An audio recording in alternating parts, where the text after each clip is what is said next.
దానిలో ఈరోజు అనేక రకాలైనటువంటి స్కాములు మనం చూస్తున్నాం. అనేక రకాలైనటువంటి ఈ పరిపాలనలో పొరపాట్లు ప్రజలు అందరం గమనిస్తున్నాం. ప్రతిపక్ష పార్టీగా వైఎస్ఆర్ కాంగ్రెస్ పార్టీ ఎప్పటికప్పుడు చంద్రబాబు నాయుడు అనుసరిస్తున్నటువంటి ప్రజా వ్యతిరేక విధానాలని ప్రజల్లోకి తీసుకెళ్లేటువంటి ప్రయత్నం జరుగుతుంది. ఇప్పుడు మరలా చంద్రబాబు నాయుడు గారు లిక్కర్ రేట్లకు సంబంధించి బాదుడు కార్యక్రమాన్ని, ఎందుకంటే చంద్రబాబు నాయుడు బాదుడు కార్యక్రమం కొనసాగింపులో భాగంగా లిక్కర్ రేట్లకు సంబంధించి నిన్ననే జీవో ఇష్యూ చేశాడు. ఈ రోజు నుంచి ఆంధ్ర రాష్ట్రంలో లిక్కర్ రేట్లు పెరగడం జరిగింది. ఈ ఒక్కసారి మనం చూస్తే జగన్మోహన్ రెడ్డి గారు ముఖ్యమంత్రిగా ఉన్నప్పుడు ప్రభుత్వ రంగంలో, ప్రభుత్వ ఆధీనంలోనే ఈ మద్యం దుకాణాలన్నీ నడిచేవి.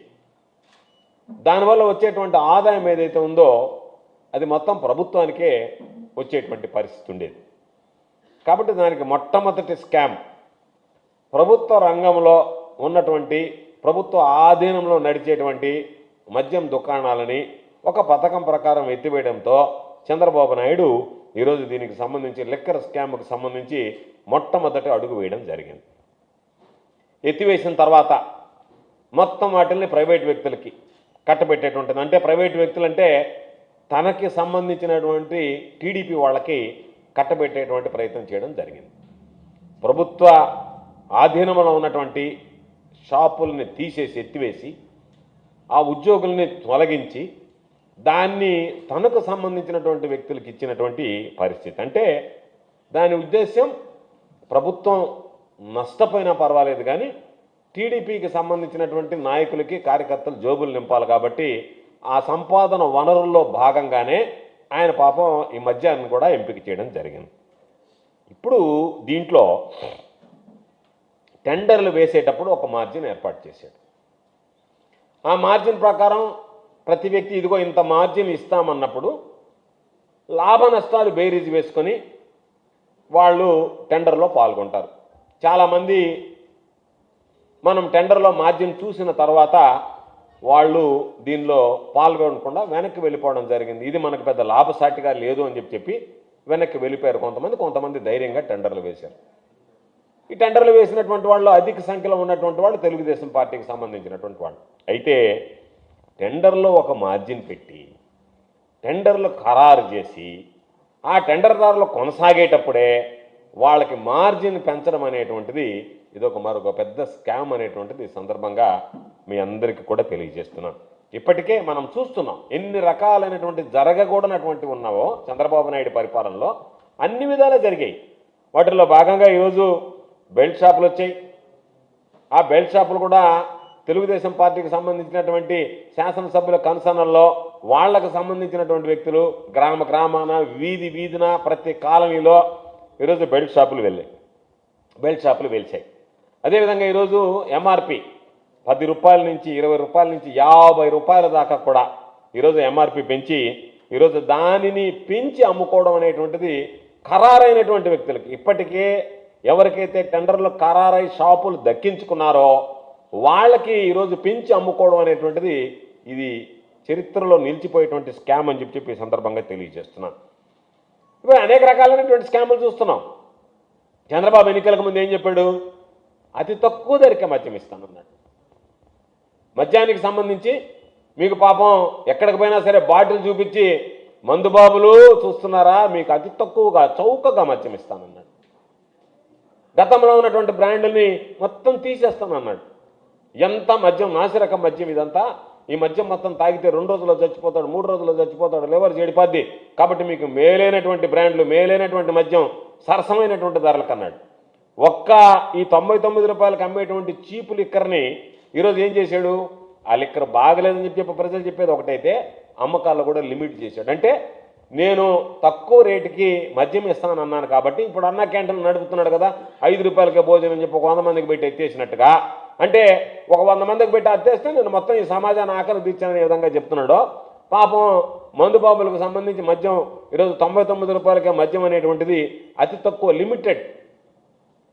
లిమిటెడ్ సేల్స్ పెట్టి వాటిని తగ్గించేసి ఈరోజు ఉన్నటువంటి వాటిని పెంచి దాని ద్వారా ఈరోజు చంద్రబాబు నాయుడు ఒక పెద్ద అవినీతికి పాల్పడ్డాడు. ఎందుకంటే గతంలో వచ్చేటువంటి ప్రతి రూపాయి ఇంతకు అమ్మేమో అంటే అది నేరుగా ప్రభుత్వ ఖజానాకు వచ్చేది. అటువంటిది ప్రభుత్వ ఆదాయానికి ఈరోజు తూట్లు పడుతూ ఆ ఆదాయమేమో తెలుగు తమ్ముళ్ళ జోబిల్లోకి పోయేటువంటి విధంగా చంద్రబాబు నాయుడు చర్యలు తీసుకోవడంతో పాటు ఎప్పటికప్పుడు రేట్లు పెంచడం, దానిని పాపం ఆ మద్యం వినియోగదారులు ఎవరైతే ఉన్నారో వాళ్ళ మీద భారం మోపడం, వచ్చేటువంటి ఆదాయాన్ని నీకింత నాకింతానని చంద్రబాబు నాయుడు తెలుగుదేశం పార్టీ నాయకులు జోబులు వేసుకోవడం అనేటువంటిది ఈరోజు అన్ని విషయాల్లో ఆనవాయితీగా మారింది. అందులో ఈరోజు మద్యం కూడా ఒక పెద్ద స్కామ్ కింద మనం భావించాల్సినటువంటి పరిస్థితి. ఈరోజు మద్యం వినియోగం చూస్తే ఎక్కడా లేనటువంటి విధంగా దాటంలో మద్యానికి సంబంధించి లిమిటెడ్ ఉండేది. ఎందుకంటే జగన్మోహన్ రెడ్డి గారు నేను దీనికి సంబంధించినటువంటి దాంట్లో మద్యాన్ని లిమిట్ చేశాడు. ఆయన టైమింగ్స్ కూడా షాప్స్ రెస్ట్రిక్ట్ చేశాడు, టైమింగ్స్ లిమిట్ చేశాడు. అటువంటిది ఈరోజు బ్రహ్మాండంగా వినియోగం పెంచారు. వినియోగం పెంచిన తర్వాత ప్రభుత్వానికి ఏదైనా ఆదాయం వస్తుందంటే ప్రభుత్వానికి మాత్రం ఆదాయం రావటం లేదు. వచ్చేటువంటి వినియోగం, దాని ద్వారా వచ్చేటువంటి డబ్బు చంద్రబాబు నాయుడుకి సంబంధించినటువంటి తెలుగు తమ్ముళ్ళ జోబుల్లోకి పోయేటువంటి పరిస్థితి ఏర్పడింది. ఇప్పుడు దీన్ని ఒక్కసారి చూస్తే వచ్చేటువంటి ఆదాయాన్ని మీరు పంచుకుంటున్నారు. దాని ప్రకారం ప్రభుత్వానికి వచ్చేటువంటి ఆదాయం తక్కువ, మీరు పంచుకునేటువంటి ఆదాయం ఎక్కువగా తయారైంది. అంటే చంద్రబాబు నాయుడు చెప్తూ ఉంటాడు, నేను సంపదను పెంచుతాను అని. పాపం జనాలందరూ ప్రజలకు సంపద పెంచుతాము అనుకున్నారు. చంద్రబాబు నాయుడు చెప్పేది ప్రజలకు సంపదను కాదు, తన సంపదను పెంచుకుంటున్నాడు. తనకు సంబంధించినటువంటి పచ్చ చొక్కాలు దొరుకుతున్నటువంటి వాళ్ళ సంపద పెంచుతున్నాడు తప్ప సంపద సృష్టి అనేటువంటిది ఎక్కడ ప్రజలకు కనపడంలే. ఆ సంపద సృష్టి అనేటువంటిది తనకి, తన కుటుంబానికి, తన పార్టీకి సంబంధించినటువంటి వ్యక్తులకే పరిమితమైనటువంటి పరిస్థితి ఏర్పడింది. ఈరోజు అన్ని విషయాల్లో ప్రజల మీద బాధుడు కార్యక్రమం మొదలుపెట్టాడు. ఏది జరిగినా సరే నిత్యం ఏదో ఒక విధంగా ప్రజల మీద అదనపు భారం మోపడం తప్ప మరొకటి కాదు. దానిలో భాగంగా పాపం మందు బాబుల్ని వాళ్ళకి రకరకాలైనటువంటి హామీలు ఇచ్చి ఈరోజు వాళ్ళని ఇబ్బంది పెట్టడం, మద్యం ఏరులై పారించేటువంటి విధంగా చంద్రబాబు నాయుడు తీసుకుని ఈరోజు మొత్తం షాపుల టెండర్లు అన్నీ కూడా ఎల్లో సిండికేట్ ఏకమై పోలీసుల పహారా మధ్య ఎవడన్నా మాట్లాడినా, షాపు వేసినా, లేదు వాళ్ళకి సంబంధించినటువంటి లైసెన్స్ ఇవ్వాలన్నా ఆయన పోయి ఎమ్మెల్యేని కలవాలి. ఆ ఎమ్మెల్యే ఆ ఎక్సైజ్ సూపరింటెండెంట్కి చెప్పాలి. ఆయన చెప్తే తప్ప రాదు. ఒకవేళ ఎవడన్నా భిన్నంగా వేస్తే నేను వేశాను కదా నాకు ఇవ్వమంటే ఎక్కడో ఒక మారుమూల ప్రాంతంలో వాడికి షాపును కేటాయిస్తారు. ఎమ్మెల్యే కానీ చెప్పకపోతే మారుమూల షాపులో బారేస్తారు.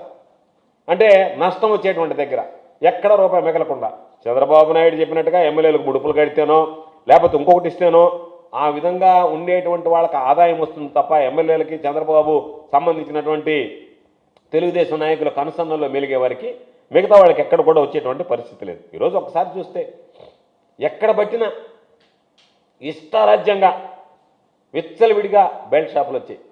పాపం మహిళలు కంటికి కడివడి ఏడుస్తున్నారు.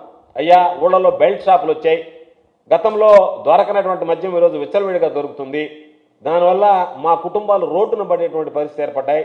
ఇంట్లో ఉండేటువంటి మగవాళ్ళు తాగుడికి బానిసనేటువంటి వాళ్ళు, అలవాటు పడేటువంటి వాళ్ళు విచ్చలవిడిగా ఈ బెల్ట్ షాపులో వెళ్తే ఎప్పుడంటే అప్పుడు దొరికేటువంటి లభ్యం వల్ల ఈరోజు కుటుంబాలు చితికిపోతున్నాయని చెప్పి బాధపడేటువంటి పరిస్థితి. అయితే ఇవన్నీ మాకు అవసరంలే, మాకున్నది మా లక్ష్యం. ఎమ్మెల్యేలు కానీ తెలుగుదేశం పార్టీకి సంబంధించినటువంటి చోట నాయకులు కానీ ప్రతి మద్యం షాపు నుంచి బెల్ట్ షాప్ వరకు మాకు ఎంత కమిషన్ ఇస్తారో చెప్పండి, మీరు ఎక్కడైనా పెట్టుకోండి, మాకు అభ్యంతరం లేదు.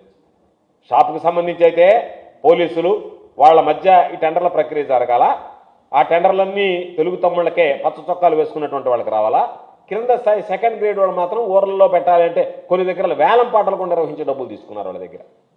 లేదంటే మాకు నెలకి ఎంతని చెప్పి కడితే ఇక్కడ మీరు బెల్ట్ షాప్ పెట్టుకోవచ్చు అని చెప్పి అక్కడ ఉన్నటువంటి తెలుగుదేశం నాయకులు వాళ్ళ ఆంక్షలు జారీ చేసి వాళ్ళ దగ్గర నుంచి ఈరోజు వసూలు చేసేటువంటి పని. నేను చెప్పేది చంద్రబాబు నాయుడు ఈరోజు సమాధానం చెప్పాల్సింది, ఎన్నికలకు ముందు నువ్వు ఏమి చెప్పావు పదే మద్యం రేట్లు తగ్గిస్తాను అని చెప్పినటువంటి మాట వాస్తవమా కాదు? ఈరోజు ఏరు దాటాక తెప్పతగలేసినట్టుగా ఈరోజు మద్యం తగ్గించకపోగా బాటిల్ 10 నుంచి 20 రూపాయల నుంచి 30 రూపాయల దాకా పెంచుకుపోతుంటే ఇది భారీగా కమిషన్లు దండుకునే దాంట్లో భాగంగా నువ్వు తీసుకున్నటువంటి నిర్ణయం తప్ప ఇది ఎవరిని ఆలోచించి ఎవరిని ఉద్దేశించి నిర్ణయం తీసుకున్నావు? దీనివల్ల ప్రభుత్వ ఆదాయమా పెరిగే పరిస్థితి కనపడటంలే. లేదు దీనికి సంబంధించినటువంటి దాంట్లో నువ్వు ఉన్నటువంటిది రేట్లు పెంచడం, రేట్లు పెంచి వాళ్ళకి దోచిపెట్టడం, వాళ్ళ దగ్గర నువ్వు కమిషన్లు తీసుకునే దానికి ఆలోచన చేయడం తప్ప ఇది ప్రజల సొత్తు పౌరుల పాలు అన్నట్టుగా ఈరోజు ప్రజలకు సంబంధించినటువంటి సొత్తుని మీరు దొంగల్లాగా చేరి పంచుకునేటువంటి పరిస్థితి ఏర్పడింది. ఇప్పటికే 100 కోట్ల రూపాయలు ఒక్కొక్కరు డీల్ చేసుకోవడం,